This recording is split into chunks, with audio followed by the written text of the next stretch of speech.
Akhirnya bisa BAB sambil gaming. Udah mulai ya? Nah, tadi abis aja BAB, bisa sambil gaming. Nih, pakai perangkat handheld dari Asus ROG Ally. Kamu bisa main game di mana aja, kapan aja. Nih, langsung aja kita bahas ya. Oke, guys, balik lagi di channel Importi Laptop. Nah, seperti yang tadi udah lihat di roll depan, nah kita mau bahas atau review dan sedikit pengalaman mengenai dan pemakaian dari Asus ROG Ally. Nah, sebentar ya.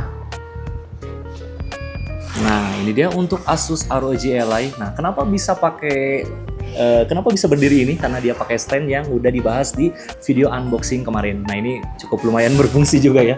Nah, ini dia. Langsung aja kita bahas mulai dari desain dan bodinya seperti apa. Nah, ini untuk beratnya kurang lebih 900 graman ya kalau nggak salah. Nah, ini ringan banget. Kemudian di sini untuk tombolnya menggunakan layout Xbox di sini. YXAB, kemudian untuk di bagian analognya dia ada RGB kiri dan juga kanan. Kemudian di bagian sampingnya di sini ada tombol utilities, ada tombol ya restart dan juga select ya kalau di PS.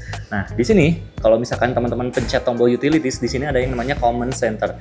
Nah, di sini untuk performanya bisa kita atur atau bisa kita batasi. Nah, di sini ada beberapa preset. Yang pertama ini ada silent, dia akan berjalan di 10 watt untuk si prosesornya. Kalau misalkan mau hemat daya bisa pilih silent. Kemudian untuk ya sedikit agak gaming, nah bisa pakai mode balance di sini atau performance di 15 watt.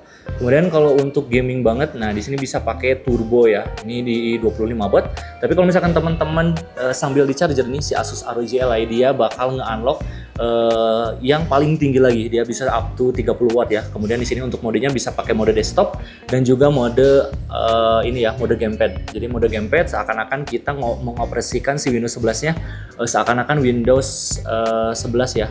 Nah, pakai gamepad. Kemudian di sini ada game profile juga yang bisa kita atur. Nah, seperti ini.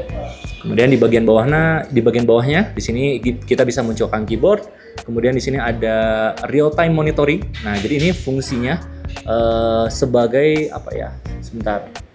Nah, seperti ini.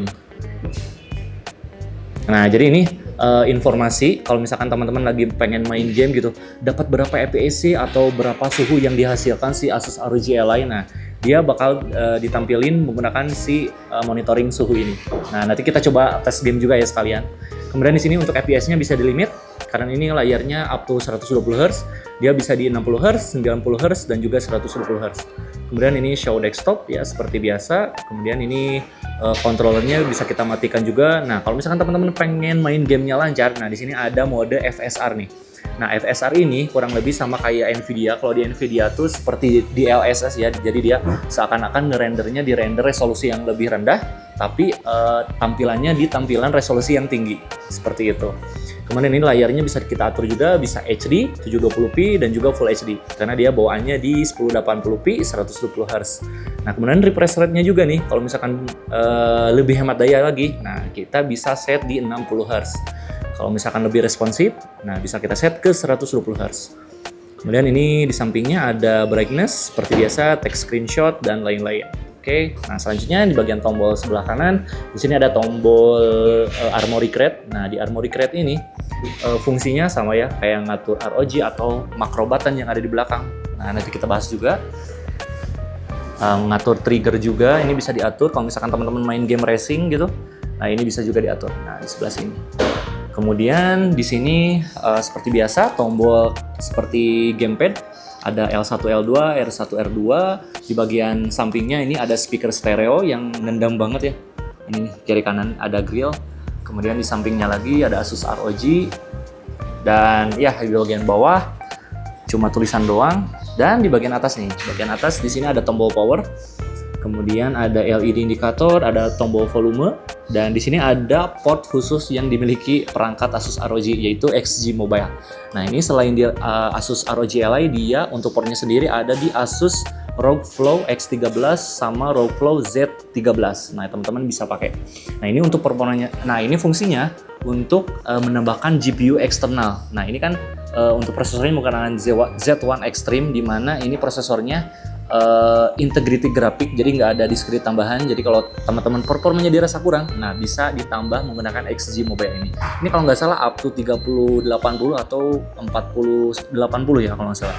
Kemudian di sini ada micro SD kalau penyimpanannya kurang, dan di sini ada combo audio jack seperti itu. Nah, untuk spesifikasinya nih kita belum bahas. Di sini menggunakan prosesor khusus handheld gaming yaitu AMD Z1 Extreme, di mana ini prosesornya udah mumpuni banget setara ya Ryzen 5 atau Ryzen 7 mungkin ya. Kemudian RAM-nya ada di LPDDR5, dia pastinya onboard, ada di 16 GB, dan untuk penyimpanannya udah pakai PCIe SSD di 512 GB. Nah, buat layarnya, ini layarnya ada di 7 inci. Nah, layarnya 7 inci full HD IPS.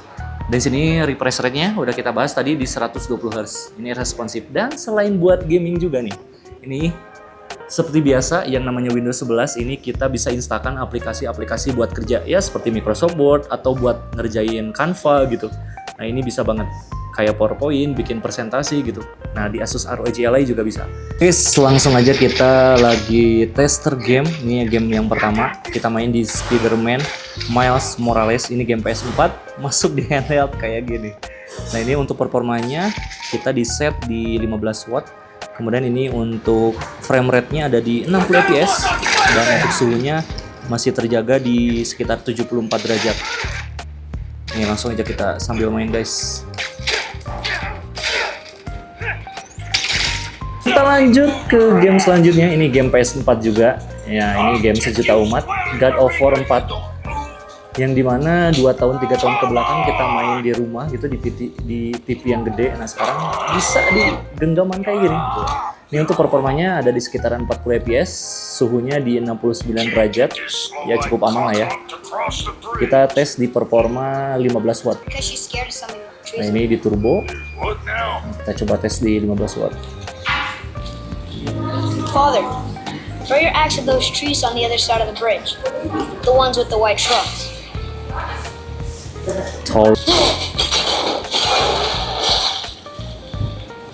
Oke guys, jadi tadi sedikit review singkat dari Asus ROG Ally. Nah, ini by the way ini second hand pemakaian dari owner kita. Nah, kalau teman-teman berminat bisa langsung aja cek caption di bawah sini. Langsung kontak aja ke CS kita. Ini untuk harganya sendiri untuk secondnya ada di sekitaran di 8 juta. Kalau misalkan teman-teman beli baru ini ada di 10 sampai 11 ya. Jadi lumayan hemat banget. Jadi ini cocok banget buat teman-teman yang pengen tetap gaming di mana aja, kapan aja. Dan ini pastinya di genggaman tangan gitu. Gak usah repot-repot bawa layar, bawa keyboard lain-lain. Gak usah, udah gak zaman lagi. Oke, mungkin itu sedikit. Itu aja untuk review ROG Ally kali ini. Sampai jumpa di review-review selanjutnya.